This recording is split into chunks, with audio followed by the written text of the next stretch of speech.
የአሰብ ኢትዮጵያዊነት የመለስ ዜናዊ ሚስጥሮች። ይህ ታሪክ 4000 ዓመታት ወደ ኋላ ይመልሰናል። የታሪክ ተመራማሪው ፕሮፌሰር ፍቅሬ ቶሎሳ የአሰብ መጀመሪያ ከየት እንደሆነ የደረስኩበትን ልንገራችሁ ይሉናል። ከቀደመ ስሙ እስከ አዲስ ማንነቱ ፕሮፌሰሩ ደረስኩበት የሚሉትን ሀቅ እነሆ አድምጡ።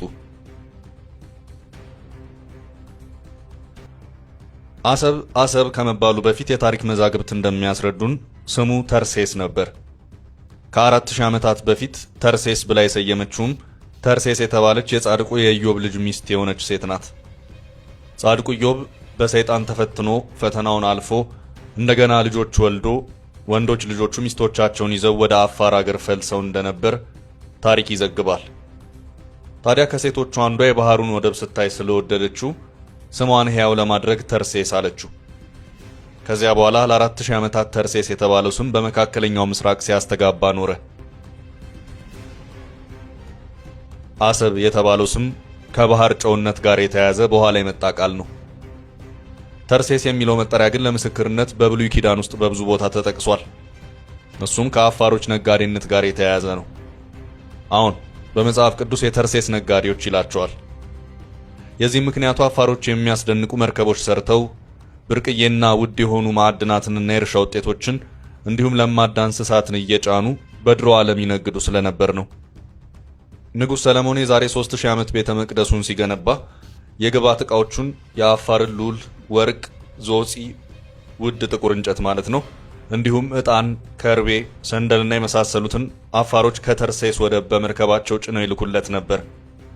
እሱም የራሱን መርከቦች እዛው አሳንጾ በዛው አካባቢ ከነበረ ጽዮን ጋብር ከተባለ ወደብ በተጨማሪ የሚያስፈልጉትን ግብዓቶች ያጓጉዝ ነበር።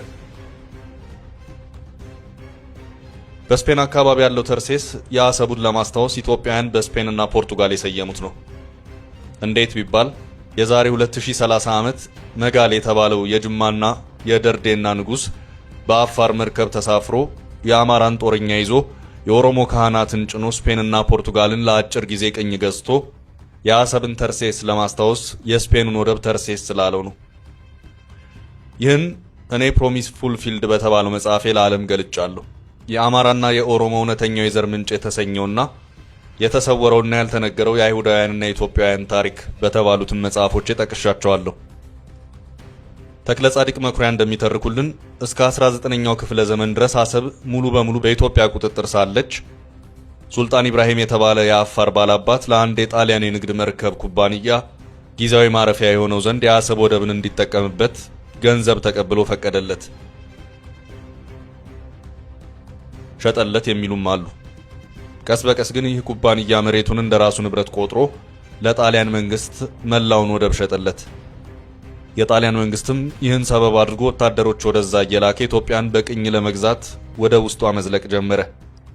በላይ በምጽዋ በኩልም ለመግባት ሲሞክር የአፄ ዮሐንስ የጦር አበጋዝ ጀግናው ራስ አሉላ አባ ነጋ እንደምንም በርትተው በዶጋሊና ሌሎች ቦታዎች ድባቅ ቢመቱትም ኤርትራን በመጨረሻ ይዞ አስመራን ለመቆጣጠር በቃ።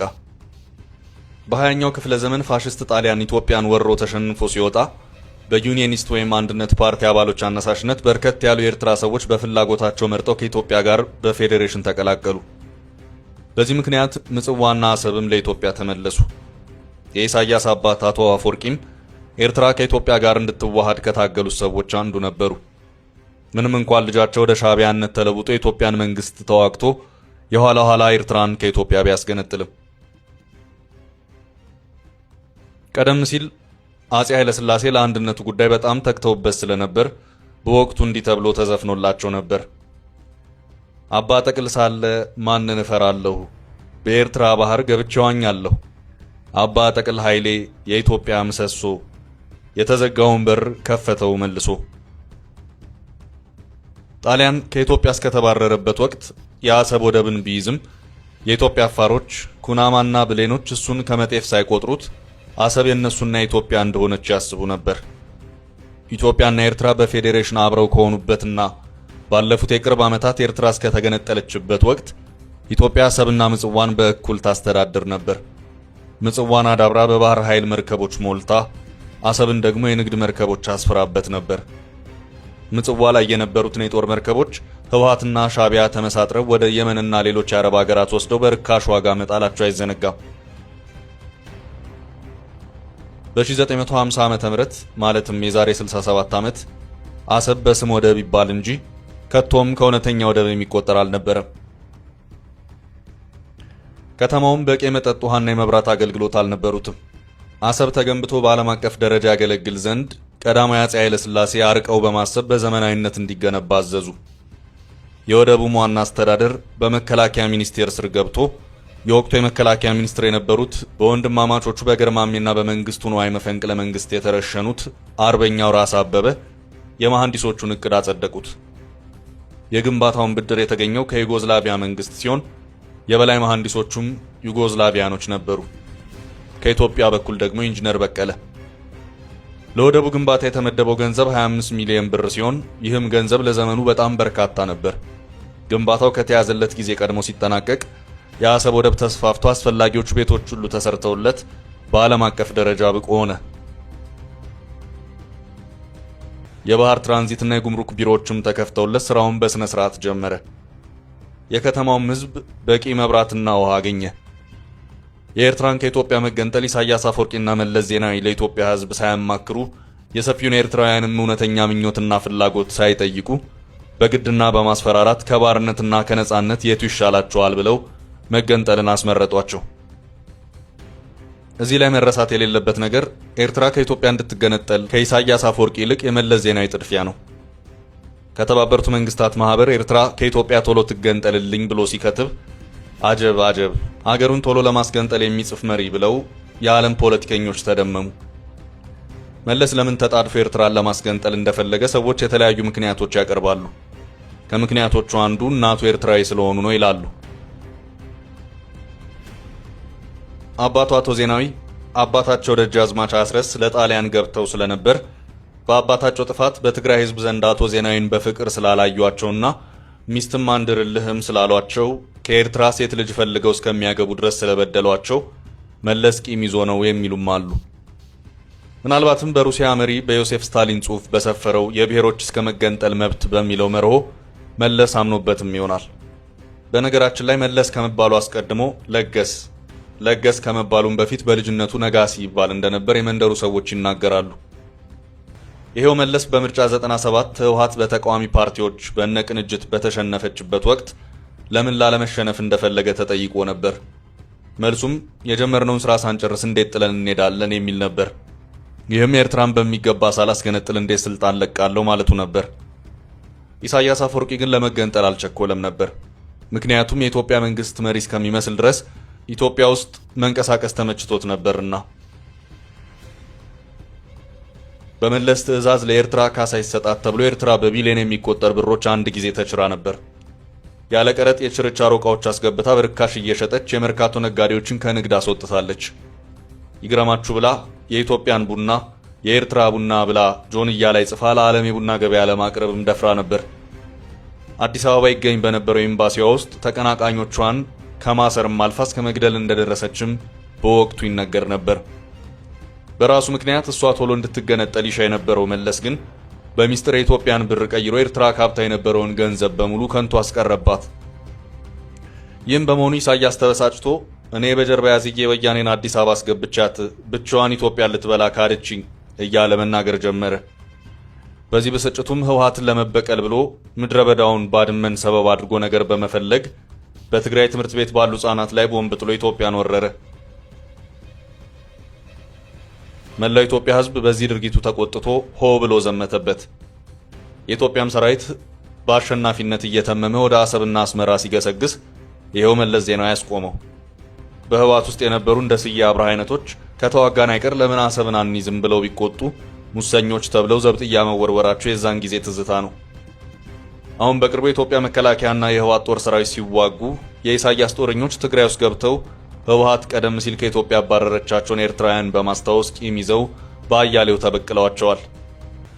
ኢትዮጵያ ለኤርትራ ብዙ ነገር አመቻችታላት ነበር። ነገር ግን ኢሳያስ አፈወርቂ በቃሉ የሚረጋ ሰው ሆኖ አልተገኘም። በተለያዩ ጊዜያት ስለ አሰብ ሲጠየቅ ኢትዮጵያ በነጻ ልትገለገልበት እንደምትችል በአፉ ይገልጻል። በተግባር ግን ፍንክቻ አባቢላዋ ልጅ ነው። በቅርቡ እንኳን አሁን ካለው የኢትዮጵያ መንግስት ጋር አሰብን በጋራ ለመጠቀም ተዋውሎ ኢትዮጵያ በእሷ በኩል ያለውን ወደ አሰብ የሚወስደውን አውራ ጎዳና ብዙ ገንዘብ አፍስሳ አነጠፈች። ኤርትራ ግን የራሷን ድርሻ አልፈጸመችም። ከነጭራሹ የተሰባበረውንና የፈራረሰውን የአሰብ ወደብ ሁሉ ኢትዮጵያ እንድትገነባላት ትከጅላለች። የኢሳያስ አፈወርቂ ዋናው ቅዠት ኤርትራን ታይዋን አድርጌ ብዙ ህዝብ ያላትን ኢትዮጵያን የሸቀጤ ማራገፊያ ያደርጋታለሁ ማለቱ ነበር። ይህንንም ለመተግበር ለኢትዮጵያ የ100 ዓመት የቤት ስራ ሰጥተናታል። እሷ በጎሳ ጦርነት ተጠምዳ እርስ በርሷ ስትፋጅ እኛ በሰላም እየኖርም በኢንዱስትሪና በኢኮኖሚ ወደፊት እመር እንላለን ሲል ታብዮ ነበር። ዳሩ ግን ቅዠቱ ተነነበት። ለሀገሩ የረባም ኢንዱስትሪ ሳያቋቁምና ኢኮኖሚ አውታር ሳይዘረጋ ጊዜው መሸበት። ለማንም በማይበጅ ባድመ በሚባል ምድረ በዳ ይገባኛል አሳቦ ኢሳያስ አፈወርቂ ጦርነትን ጭሮ ከኢትዮጵያም ከኤርትራም በኩል ማአት ሰው እንዲያልቅ ምክንያት ሆነ። በዚያው በጦርነቱ ወቅትም ከባህር ማዶ መጥተው ወደ ኢትዮጵያ ሊገቡ የነበሩ ተሽከርካሪዎችንና ሌሎች ንብረቶችን አላግባብ ወርሶ አስቀረ። ኢትዮጵያውያን ባለቤቶቹ አዝነው ቀሩ። ፍጹም የውንብድና ስራና አይን ያወጣ ዝርፊያ ነበር ኢሳያስ የፈጸመው። ኢሳያስ አፈወርቂ የማይገነዘበው ወይም ሊገነዘበው የማይፈልገው ነገር 120 ሚሊዮን ህዝብ ተሸክማ በመሬት የተከበበችው ኢትዮጵያ የባህር በር ታገኝ ዘንድ ግድ እንደሚላት ነው። በግድም በውድም በዓለም አቀፍ ህግም ኢትዮጵያ ወደብ እንዲኖራት መፈቀዱ አይቀሬ ነው። በአፍሪካ ቀንድ ሽብርተኞች ጉዳት እንዳያደርሱ ጸጥታንና ደህንነትን ለመጠበቅም ቢሆን እንደ ኢትዮጵያ ያለ በውትድርና ጠንካራ ሀገር የለም። ይህንንም እውነት የአሜሪካና የአውሮፓ መንግስት ጠንቅቀው ያውቃሉ። ስለዚህም ኢትዮጵያ በቀይ ባህር ላይ ወደብ የማግኘት መብት እንዳላት ይገነዘባሉ። ወደ አሰብ ስንመለስ ደርግ በመውደቅ ላይ ሳለ በሰላም ስልጣንን ለመረካከብ ወያኔና የደርግ ተወካዮች ለንደን ላይ በአሜሪካ ሸምጋይነት ሲነጋገሩ እንደነበር አይዘነጋም። በዚህ ሰዓት አደራዳሪው ሄርመን ኮሄን ደጋግሞ በአደባባይ እንደተናገረው መለስን ለብቻው ጠርቶት አሰብን ለኢትዮጵያ ያዝ፣ ለትንሿ ኤርትራ ምጽዋ ይበቃታል ቢለው አንተን እዚህ ውስጥ ምንም አያገባህም፣ አሰብ ኤርትራ ነው ሲል አፍቃሪ ኤርትራነቱን በቁጣ መሰከረ። በሌላ ጊዜም ስለ አሰብና ስለ ኢትዮጵያ ወደብ አልባነት ሲወራ መለሶዬ ገበያ ወጥተን የፈለግናቸውን የሌላ ሀገር ወደቦች አማርጠን በገንዘባችን እንከራያለን አለ። ብሎም አልቀረ ከ100 ዓመታት በፊት የኢትዮጵያ ግዛት ከነበረችውና በደርግ ፈዛዛነት ወደ ኢትዮጵያ እጅ ካልተመለሰችው ጅቡቲ በሚዘገንን ዋጋ ወደብ ተከራይቶ ኢትዮጵያን አከሰራት። ስለ አሰብ ውሃ ሲወሳ ደግሞ ኤርትራውያኖች ቢሹ ግመላቸውን ያጠጡበት ብሎ ለአፉ ለከት ሳይኖረው አንቧረቀ። በህወሓት አሳልፎ ሰጭነት ኤርትራ ከኢትዮጵያ አሰብን ከመመንተፏ በፊት ግን የንጉሠ ነገሥቱና የደርግ መንግስታት አሰብ ከጥንት ጀምሮ ኢትዮጵያ የሀቅ ርስት መሆኑን ተገንዝበው አልምተውት ይጠቀሙበት ነበር። እዚህ ላይ መዘከር የሚገባው በቀድሞ የሶቪየት ህብረት ተራድኦ የተቋቋመው የአሰብ የነዳጅ ማጣሪያ ነው። ይህ ተቋም በዘመኑ ለኢትዮጵያ እጅግ የሚጠቅም በቀን 800 ሜትሪክ ቶን የነዳጅ ድፍድፍን ያጣራ ነበር። ኤርትራ ይህን የራሷ ስታደርገው ግን በመቶዎች የሚቆጠሩ የተቋሙ ባለሙያዎች ተበተኑ። ተቋሙም ስራ ፈቶ ወደ ዝገት ተለወጠ። ራሱን ወደቡንም ኤርትራ ምንም አልፈየደችበት። እሱም አርጅቶ ዋጋ ቢስ ሆነ። እንግዲህ አሰብ በጉልበትና በሸፍጥ ከኢትዮጵያ ተነጥቆ ለኤርትራ የተዳረገ ኢትዮጵያ አንጡራ ገንዘብና ርስት መሆኑ እሙን ነው። ኢትዮጵያ ቁጥሩ ከ120 ሚሊዮን የማያንሰው ህዝቧ አንድ የባህር በር አጥቶ ሲታፈን ሁለት የባህር ወደቦች ከያዘችው ባለጥቂት ሚሊዮን ሰዎች ከሆነችው ከኤርትራ ጋር ተስማምታ በመተዛዘን በቀድሞ ርስቷ መጠቀም ካልቻለች እና በጉልበት ብታስመልስ ምን ይደንቃል? ምንም ከጦርነት ይልቅ ሰላም ቢመረጥም ሰው በኃይል የተነጠቀውን አንጡራ ሀብቱን በኃይል ማስመለስ የተለመደ የተፈጥሮ ህግ ነው። ከኃይል በፊት ግን ያለመሰልቸት የመግባባትና የእርቅ ድርድርን ማስቀደም ከወንድማማቾች የወጥ ጥፋትና ከጋራ ንብረት ውድመት ይሰውራል። እርቅ ከተገኘም ሁለቱም ህዝቦች በጋራ ተጠቃሚ ሊሆኑ ይችላሉ። ውድ የፈታ ዴይሊ ቤተኞች የፕሮፌሰር ፍቅሬ ቶሎሳን ሐሳብ እንዴት አገኛችሁት? ተቃውሞና ድጋፋችሁን መውደድና መጥላታችሁን በአስተያየቶቻችሁ አሳውቁን። ቸር ጊዜ